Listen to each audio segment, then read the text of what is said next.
इन सब बातों के लिए आज हम थोड़े से कुछ राजों से पर्दा उठाएंगे, कुछ हकीकत आपके सामने रखेंगे कि मशरकी पाकिस्तान के हवाले से जितने तारीखी झूठ बोले गए हैं, अब वक्त आ गया है उन तमाम झूठों को चाक कर दिया जाए। जो 8 महीने 2.5 लाख मुक्ति बाहिनी के लोकल गुरिल्लों के खिलाफ लड़ती रही, जो कहने को मुक्ति बाहिनी के लोकल गुरिल्लास थे, जिनकी कमांड इंडियन आर्मी ऑफिसर्स कर रहे थे, जिनके अंदर कम से कम 30-40 हजार इंडियन कमांडोज थे। हकीकत यह है कि पाकिस्तान की तारीख में सबसे गलीज, नापाक और करप्ट इलेक्शन 1970 के इलेक्शन थे, खासतौर पे ईस्टर्न विंग में, कि जहां पे अरबों रुपया खर्च किया मुक्ति बाहिनी को बिल्ड करने के लिए, डेवलप करने के लिए, जो एक हुंडा फोर्स थी, दहशतगर्द फोर्स थी। फिर वो इंटरनेशनली भी फैसला किया गया मगरबी पाकिस्तान की तरफ से भी कि अब तो कोई ऑप्शन नहीं है, हथियार डाल दिए जाए, और फिर फौजें जो थी मजबूरन उनको डिसिप्लिन के तहत अपने सरेंडर करना पड़ा। लेकिन उस जंग के जो असल वाकयात, आए अब हम आपको थोड़े रेफरेंसेस दिखाते हैं, सोर्सेस दिखाते हैं कि वहां हुआ क्या।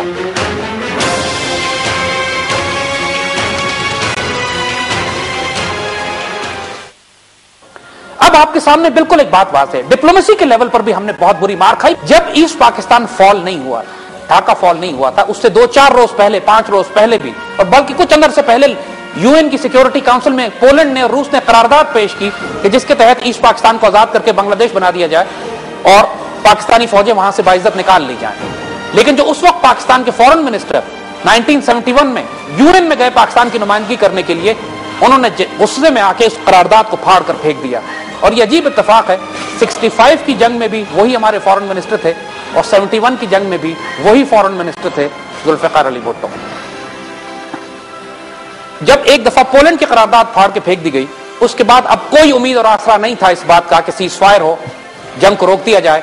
और जंग जिस जगह पे है, ढाका उस वक्त तक फॉल नहीं हुआ था और इंडियन आर्मी चारों तरफ से दाखिल हो चुकी थी ईस्ट पाकिस्तान में, और उनका ख्याल यही था कि इंडियन आर्मी फिर हेलीकॉप्टर्स के जरिए आके कैप्चर कर लेगी। वो फौजें जो हमारी मशरकी पाकिस्तान के तमाम महाजों पे बिखरी हुई थी, वो अभी तक अपने महाजों पे लड़ रही थी। किसी एक महाज को इंडियन आर्मी ओवररन करके ढाका की तरफ नहीं आ सकी।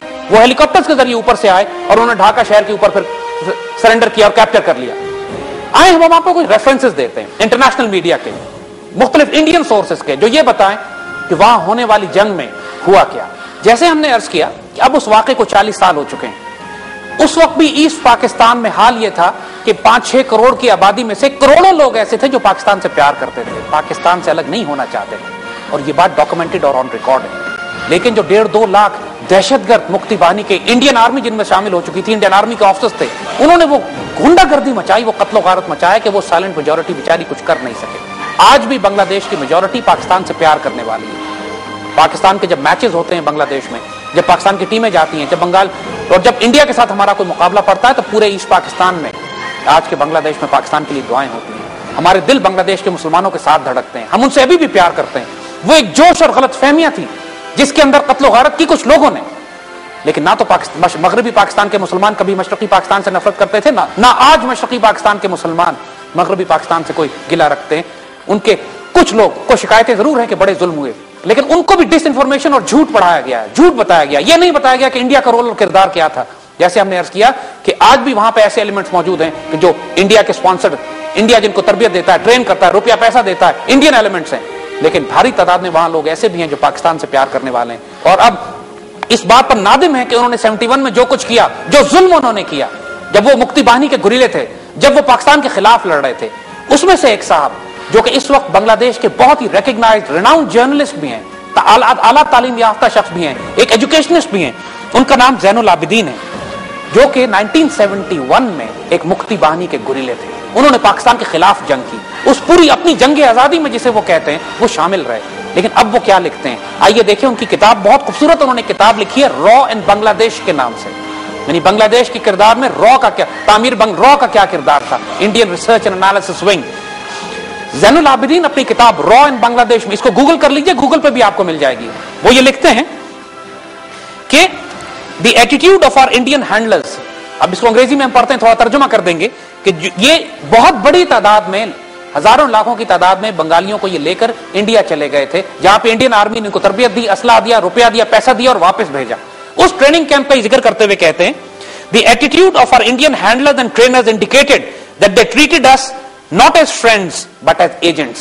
इंडियंस हमें एजेंट्स की तरह ट्रीट करते थे, दोस्तों की तरह नहीं। और देखिए, बहुत बड़ा प्रोपेगेंडा किया जाता है कि पाकिस्तान आर्मी ने ईस्ट पाकिस्तान में इतनी लूट मार की कि बांग्लादेश जब आजाद हुआ तो वहां कुछ बचा ही नहीं था। और वहां सारे इंटेलेक्चुअल्स मार दिए, सारे पढ़े लिखे लोगों को खत्म कर दिया, पूरे बांग्लादेश की हर चीज, कीमती चीज उठा के ले गई पाकिस्तान फौज, या इसको तबाह कर दिया। ये बहुत बड़ा प्रोपेगेंडा आर्मी के खिलाफ आज तक होता रहता है। आइए देखें मुक्ति बाहिनी का एक पुराना गुरीला क्या कहता है। वो कहता है, the real face of the Indian army lay bare after the surrender of Pakistani forces. जो असल नापाक चेहरा था इंडियन आर्मी का, वो सामने आ गया जब पाकिस्तानी फौज ने हथियार डाल दिए। When I saw large scale loot and plunder by the Indian Army personnel, जब मैंने ये देखा कि पूरे इलाके में, पूरे शहरों में लूट मार का बाजार गर्म कर दिया भारतीय फौजियों ने। The soldiers swooped on everything they found and carried away to India. हर चीज जो उनके हाथ लगी वो उसको उठा के इंडिया ले गए। Curfew was imposed on our towns, industrial bases, ports, cantonments, commercial centers, even residential areas to make the looting easier. हमारे तमाम शहरों में, कैंटोनमेंट्स में, इलाकों में, रेलवे स्टेशन पे कर्फ्यू लगा दिया गया ताकि हिंदुओं को, इंडियंस को लूट मार में आसानी रहे। They lifted everything from ceiling fans to military equipment, utensils to water taps. उन्होंने हर चीज उठा के ले गए, जिसमें छतों के पंखे भी, फौजी साजो सामान भी, बर्तन भी, हत्ता के पानी के नलके भी उतार के ले गए।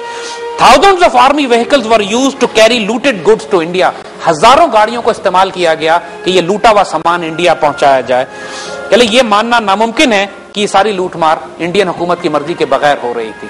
जरा गौर से सुनिएगा ख्वातीन और हज़रात, ये एक मुक्ति बानी का गुरीला अपनी किताब में लिख रहा है कि मैंने अपनी आंखों से देखा कि जब उसकी आंखों से पर्दे हटे, उस वक्त जब इंडियन आर्मी का असल नापाक चेहरा मशरकी पाकिस्तान में नजर आया, कि जब उन्होंने पूरे मशरकी पाकिस्तान की छतों के पंखे तक उतार लिए, नलकों के टैप तक उतार के ले गए, कि ये मगरबी पाकिस्तान के, मशरकी पाकिस्तान के जो आने वाला वक्त है उनका गुलाम बनकर रहे।